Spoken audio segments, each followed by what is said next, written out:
In this tutorial, we explain how to reset a Motorola phone and restore it doing a factory reset. We wish to inform you that the hard reset gives you the possibility to delete all information in your device like images, apps, notes, and contacts, remove screen lock by code, pattern, fingerprint, or face, and also to solve software problems. To reset your Motorola device, you must switch off your phone.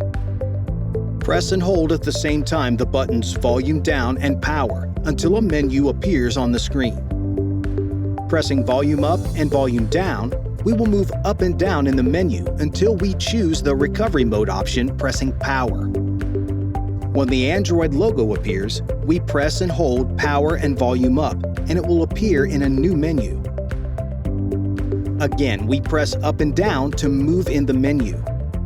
And we choose the Wipe Data Factory Reset option, pressing the power button. Now we confirm with yes.